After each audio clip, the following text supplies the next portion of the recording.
On today's episode of the Heat Check, we've got the co-hosts of D-Lo and Casey. You can find them Monday through Friday, 12 to 4 Pacific time on ESPN 1320. You can also get them on the Odyssey app. On YouTube, you can find them as well. Kenny's Instagram or Twitter follower handle, at IMKDiddy. Funny little handle. Also, you can find Damien at Damien with an E.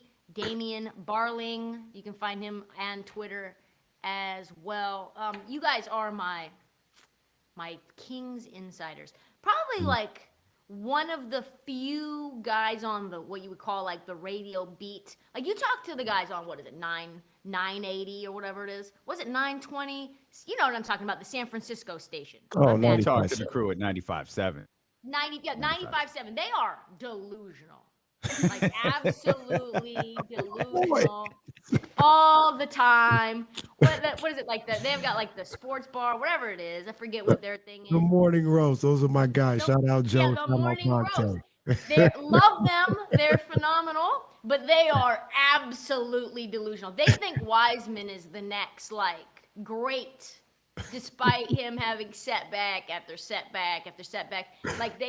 And listen, Kuminga's really good, and he could end up being something. But like they always overestimate what's happening in Golden State land. You guys trend probably more realist to pessimist, which I love. Like, because I at least feel like I know the truth of what is the outlying situation of the team. And now we've got a million trades. You guys have Marvin Bagley's gone. Boom, that's a good thing.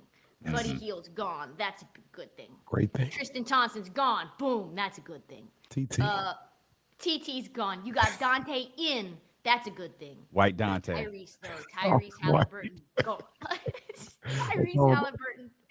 Tyrese Halliburton gone. That's a big bad thing, I would say. Dante DiVincenzo in, I think, probably trending very good thing as well. So, state of the Kings, get your feelings out. Tyrese Halliburton, we talked about this before our technical issues started to ensue. But, like, the Players Tribune article was a mess. I'm sad. You guys are, crying in the club. Tell me kind of about the range of emotions that you guys are feeling right now. Yeah, I think one of the best things that happened for the Kings was you lose Tyrese Halliburton, you're getting Domantas Sabonis, and I think you talk about delusional fan bases or delusional radio show. Yeah, like I think that's all fan bases to a certain degree. Like you overvalue your players, and Halliburton was one season away from being a Hall of Famer here in Sacramento. Like this fan base loved that dude. He could do no wrong. As Kenny says, he had 100% approval rating when exiting office. And the best thing that happened to the Kings is first two games out the gate, they won. Oh, yeah, no, Tyrese was cool. Something different here. And I think that was the most important part in those first two games when Domantas Sabonis, or I should say the first two games when Domantas Sabonis and that crew from Indiana played, the basketball looked a little bit different. You saw talent on the floor spread out. It wasn't just in the backcourt. The two best players on the Sacramento Kings prior to Tyrese Halliburton's were in the backcourt, and then in comes Domantas Sabonis, and all of a sudden the wealth is spread out through the floor a little bit, and you saw a different style of basketball. Yeah, and the interesting thing about Tyrese Halliburton, and Damien, tell me if I'm off with this, is, they loved Tyrese Halliburton. Loved Tyrese. They still love him to this day, obviously. But they loved him because he was a good ball player. And he loved you. He loved us, right? Yeah. Like that is the thing. Now, I say it's interesting because while everybody here thought he was a really good ball player and they loved him, they thought he was good, I don't think anybody thought of him the way the national media has portrayed him since he left Sacramento, right? You would think that they just traded Magic Johnson. You just don't trade a player like that. I don't get it. What are the league? Should the league have stepped in? The league should have stepped in. This is a Chris Paul to the Lakers type trade that Adam Silver should have said, enough. Right. David Stern would have never. We love the guy, but we were sitting here hearing stuff afterwards like, hey, But did we not watch him? Did we watch a different Tyrese Halliburton than the rest of the league? Because he's a good ball player. But I don't know. The outrage across national media in the league was a little excessive. And Apparently, we traded 2010 LeBron James the other day. apparently that's what it was. You know what I mean? But the like Damien said, the first two games, Sabonis comes in, they won. And then there's this other little sneaky thing around here about in Sacramento about the early 2000s style of basketball. And Sabonis came in as a big man, passing the ball around, and it was whipping around the perimeter, and everybody was getting involved. They had like 30 plus assists in both games, and it triggered an emotion for us of the early 2000s. Like, that's like Vlade, that's like Weber. And then all of a sudden, they just love Sabonis and everything he brings now. So it's actually a lot more fun times right now than it was maybe a week and a half ago out here. People are kind of excited. Absolutely. Do you think that the emotional response would have been the same if it would have been Foxy that ended up getting traded instead of Hallie? No. No. Why? No. Well, there is a segment. There is a segment that would be just as upset. But Fox, he's not the new shiny toy, number one. Number two, he had a slow start to the year. He had some bad body language. He frustrated a lot of people. He doesn't have the 100% approval rating that, and the money. You're 100% right, Damien. He doesn't have the 100% approval rating that Tyrese had. His approval rating is probably, I don't want to jump out the window. I don't want to go overboard. It's probably like 80%. Like it used to be 100, but some of the things that went on. 20% is getting really Yeah. obnoxious part. Y'all treating this dude like he's King Cleaves or something. Like, it's freaking De'Aaron Fox. Like, man, this dude a good ball player. Like, he can work. Like, what are you talking about? And some of his body language, some of his, I feel like his approach a little bit weird this year. And, you know, we couldn't quite put our finger on. And then you had the 2-week absence Probably because of consistent losing when you've been a consistent winner at every other level of your. well, losing from what we hear or what we're ankles. Like this is a brand new study. Like you lose long enough, you get a sore ankle, and it keeps you out. And then there was the awkwardness the day before the Tyrese Halliburton trade. De'Aaron was a full go at practice. He was still listed as the game time decision for the next night, but he was.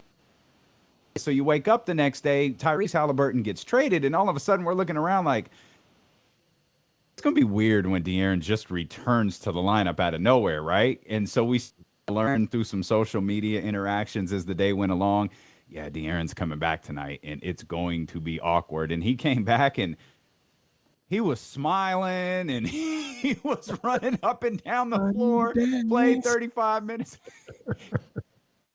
And then Sabonis is able to debut, 2 nights later, or it wasn't 2 nights later, it was the next night. It was the back-to-back against Minnesota at the Golden One Center. Sabonis was able to debut the next night, and all of a sudden, we've got something cooking here. The world. There's this great still shot of De'Aaron holding on, just clutching Domantas. I mean, eyes closed, chest to chest embrace, and you can almost see the exhale in the still photo after that first win against Minnesota. De'Aaron Fox's fiance posted something on her of a text message sent to her, and with a picture of Fox holding Sabonis, and whoever sent it was like, "Damn, Reese, he don't even hug you like that." So do you think, I guess, that there was some level of internal competition between Fox and Tyrese, or just guys who play the same position that maybe don't fit nearly as much as maybe the Kings organization thought that they might, that maybe brought down the vibes for Foxy, or what do you think that is? I think it was 2 guys at the same position in different roles. Like we look at, I think we take for granted the term positionless basketball, and we just think that it applies to everything. And it's like, that's fine. Positionless basketball if you want to, but Tyrese is used to having the ball in his hands, and he's looking to distribute. It's why Magic Johnson on the night of his draft said, "Yo, this dude looks like me. He looks like Lil Magic." That's why my partner for 2 years called him Lil Magic, because of that line right there. But then when you take the ball out of his hands, it's like, no, De'Aaron's really good at that too. All of a sudden you have 2 guys that are trying to figure out different roles. They're still guards. They're still supposed to be positionless. You're still supposed to do everything you're used to doing. It's just you're doing it in an entirely different form now. And I think sometimes we get lazy in our assessment of basketball, thinking, oh, it's just a guard position. Well, it's not. These two have been used to being the facility their entire careers. Yeah. Go ahead. No, I was just gonna say to his point. I mean, Tyrese Halliburton, when he has the ball, is a little magic, and when he doesn't have the ball, he turns into Robertson in OKC, just standing in the corner, not effective at all. And they actually both were like that. And it, from everything that we could tell, it was never anything personal with those two. They liked each other. They liked playing with each other. They wanted to try and figure it out. They just couldn't. Like, it didn't seem like it was ever going to work with those two. That's exactly where I was going, because it feels like right now, and this is not a King-specific comment, I think this is a basketball-specific comment right now with this era, is that if you're not a ball-dominant guard, then you pretty much are, I don't want to say like voided useless, but like players are not moving without the basketball like a la Steph Curry does, right? And the Golden State system has gotten guys very good at buying in to know you cut, you're constantly in motion, whether you have the ball or whether you don't, because it wears out defenses. Yeah. Like, it makes it very difficult for even like a team like the Lakers right now, because they've got a couple of few ball dominant guys on the team. And when they don't have the ball, it's like almost like someone put the controller down on 2K. Like, that player is just no longer even like doing anything. Well, Yeah. to stall De'Aaron and Tyrese a little bit, I think it's also, you talk about that constant motion in basketball. I think they were often playing with guys who maybe forgot what they were supposed to do defensive end, and it would lead you, it would lead you into some really possessions where you're like, hey, why are there 4 guys over there? Oh, 2 of them are in the wrong spot. And I saw Buddy Hield do it his first night for Indiana. He was standing shoulder to shoulder with, I want to say, maybe Chris Duarte. I was like, what are you doing right there? welcome to the last 4 years in Sacramento, homie. I think we're talking about the same play. I remember too. I think it was Tyrese Halliburton there, and Tyrese was ready for a swing. Like, somebody had it up top. Tyrese was ready for a swing. All of a sudden, Buddy Hield just runs right in front of Tyrese Halliburton and gets the ball. You're not supposed to be there. I know that's not the play. What are you doing? And That even wasn't when they're on the perimeter, he shifts like towards them. Like, the whole point is to not bring your defender near the guy with the ball. Yeah, you hit the nail on. It was nightly struggle, like multiple times per night struggle. And as great as the additions have been to the Sacramento Kings, there's a very, very good argument that the subtractions have been just as important.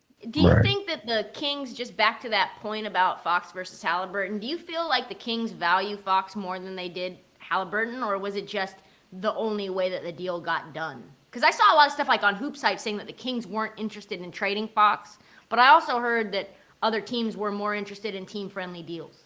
Mm-hmm. Yeah, I think that's something that we've tried to evaluate a lot over the last week or whatever it's been. Is it's really, if you believe there's Tyrese has just that's awesome. And if you're a team, Indiana's looking to rebuild. Like, we couldn't figure out why. Like, Indiana doesn't. A team that's rebuilding, De'Aaron Fox doesn't make sense for them, because why are you going to rebuild a $30 million contract when there are still? I think we can all agree De'Aaron's very good, but there are some questions about, like, when you look at contracts, you put other players who make that money into the same category. Okay, he's not Davion, or not. He's not Donovan Mitchell. Yeah. Not Davion Mitchell. He's not Donovan Mitchell. He's not Jason Tatum either. And so it's like, well, but he's good. He might. Good, but he makes the same amount of money that they make. So if you're rebuilding, if you're starting over, it's easier to build around a guy who's in the second year of the NBA. He's in the second year of a rookie contract, which gives you the ability to keep him, on your roster for a very long time and put the right pieces around him. Tyrese, for a rebuilding team, made so much more sense than De'Aaron Fox did. Right. And one of the things, one of our insider, our Kings insider on ESPN 1320, brought up a good point. And he talked about when De'Aaron Fox was out for 2 weeks and Tyrese got to play by himself, essentially. And he played really well, right? He's out there probably averaged 20 plus points per game, 7, 8 assists tonight. Played really well. But they got beat by 60, 30, like 25 twice. Like they were getting beat down. And it did two things. It kind of raised Tyrese's trade value because you saw what he could do uh, just by himself. So that probably was appealing to other teams. But also for the Kings, it made it say, well, as great as Tyrese Halliburton is, how far are we really going to go if he's our best piece? In that particular case, if we don't feel like he can, he can transcend what's going on here in Sacramento, maybe we put him in a deal, get Fox, who, the contract and everything is a real issue. But if we can pair him up with another top flight big or something like that, we call big fish out here, like Sabonis, maybe that's a little more of a fast track to where we want to get. And I think that time with Fox being off, I think it helped a lot for them to kind of get a clear view of what moves they need to make. And I think there's one other thing too, Trysta. Sorry that okay. We've a little bit. Tyrese is a great passer. De'Aaron's a great scorer, but Tyrese is so is Sabonis. Yep. Yeah. Like I don't want to say you completely balanced that out a little bit, but you kind of did. It's not like a net negative 6 assists. Oh, Sabonis is good for 5. He's good for right there with the passing big man.